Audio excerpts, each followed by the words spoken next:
1066. 3 weeks before the most famous battle in English history, another battle happened that nobody remembers.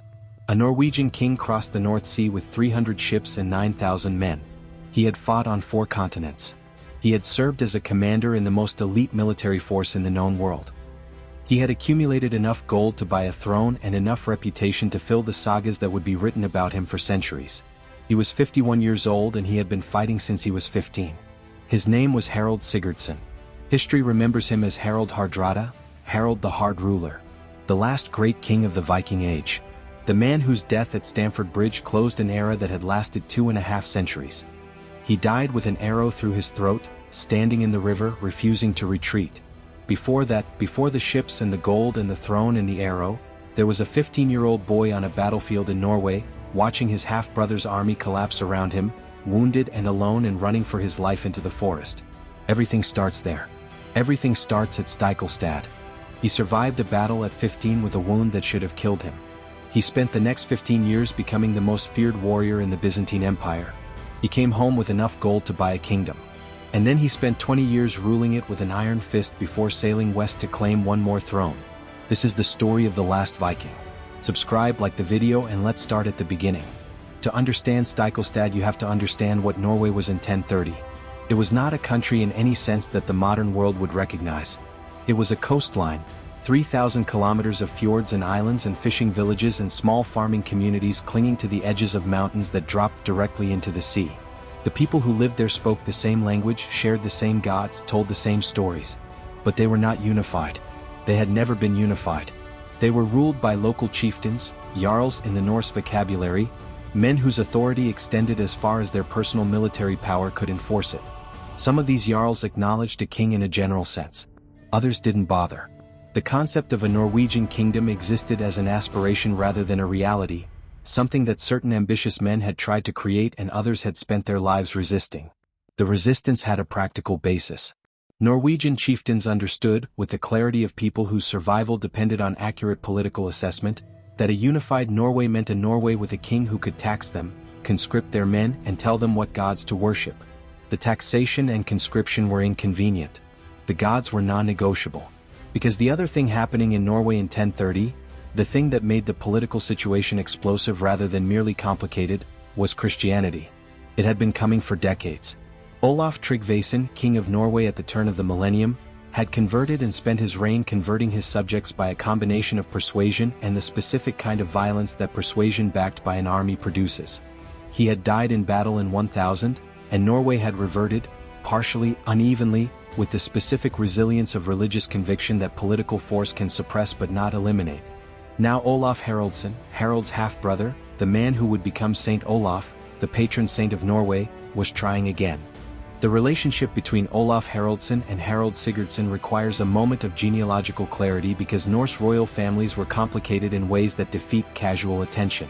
They shared a mother, Asta Gudbrandsdatter, a woman of considerable political intelligence who had married twice and produced sons by both marriages who would, between them, shape the history of Northern Europe for a generation. Olaf was 15 years older than Harald.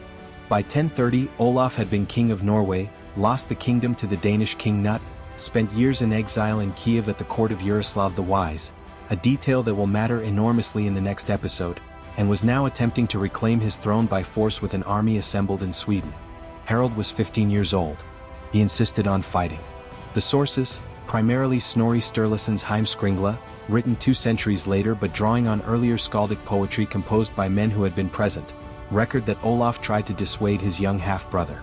Harald was too young. His arms were not strong enough to hold a sword properly in extended combat. He should wait. Harald's response, according to Snorri, was to tie his hand to the sword grip so he couldn't drop it. He was going to fight. July 29, 1030. The battlefield of Stiklestad is in the Trondelag region of central Norway, a relatively flat agricultural area by Norwegian standards, which means hills and forest rather than the vertical drama of the western fjords. The land was farmland worked by the same families who were now going to fight on it. Olaf's army numbered somewhere between 3,600 and 4,800 men.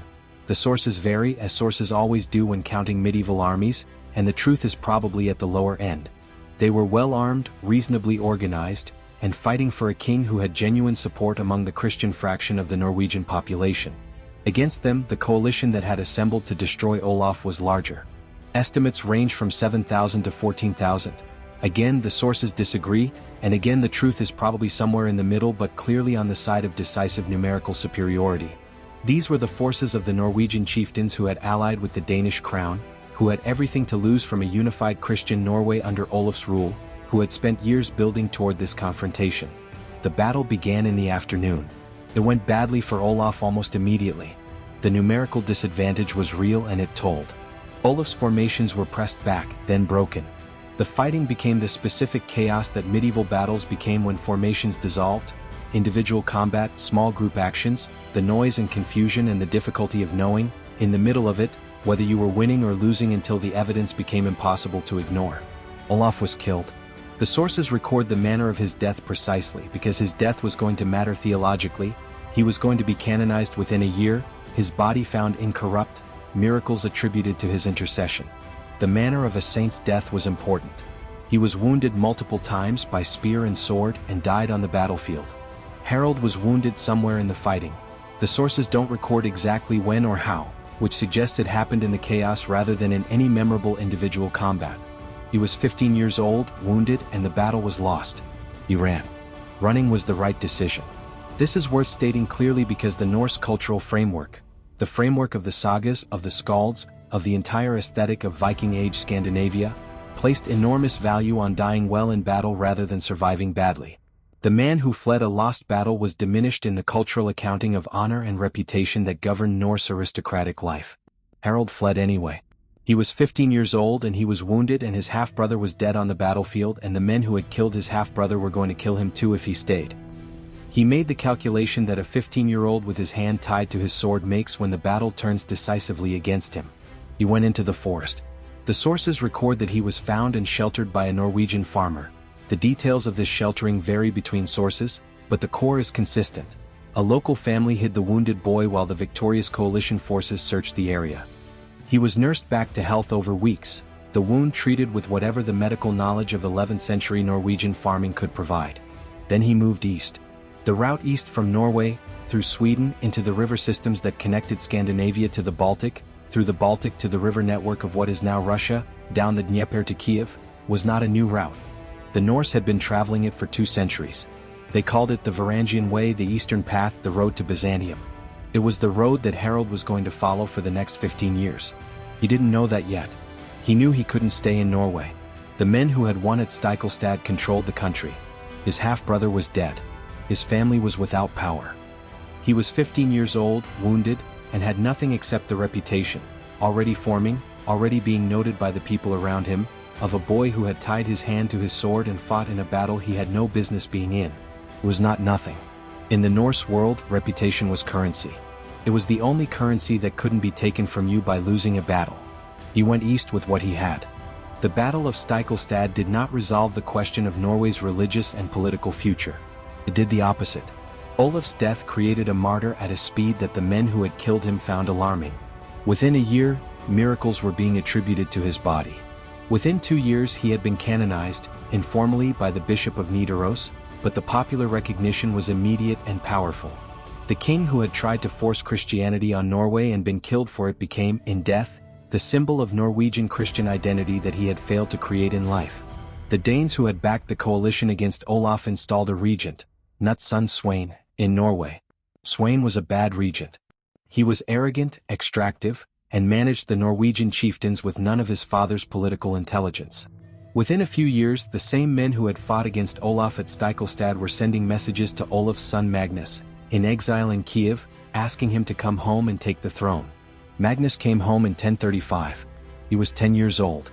He became Magnus the Good, one of the most celebrated kings in Norwegian history, and he ruled Norway for 11 years while his uncle Harald was building a reputation in the Mediterranean that would eventually bring him home to claim the throne that Magnus sat on. The world was moving in the east and in the north simultaneously.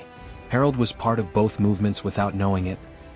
He was somewhere on the road to Kiev, wounded and young and carrying nothing but his name and the story of a battle that had already begun to mean something larger than the defeat it had been. Kiev in 1031 was not a backwater.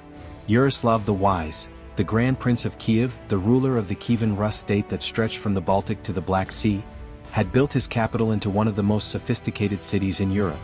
It had a cathedral modeled on the Hagia Sophia. It had a library. It had diplomatic connections that extended from Scandinavia to Byzantium to the Holy Roman Empire to the Abbasid Caliphate. Yaroslav was also, specifically and usefully for Harald, a man who valued good warriors. The Kievan Rus state had a military problem. It always had a military problem, surrounded as it was by the steppe nomads of the east and the various ambitions of its neighbors. Yaroslav employed Norse warriors. He had been doing it for years. He would continue doing it. Harald arrived at his court in 1031 with a small group of followers. The sources suggest somewhere between 500 and 600 men, veterans of the Stiklestad campaign who had chosen exile over submission to the Danish-backed regime in Norway. Yaroslav hired them. Harald spent 3 years in Kiev. He learned things. He fought things. He watched how a sophisticated court operated, how diplomatic marriages worked, how a ruler balanced military force with political intelligence. He also noticed Yaroslav's daughter. Her name was Elizaveta. He was not in a position to do anything about that yet. That story is the next episode.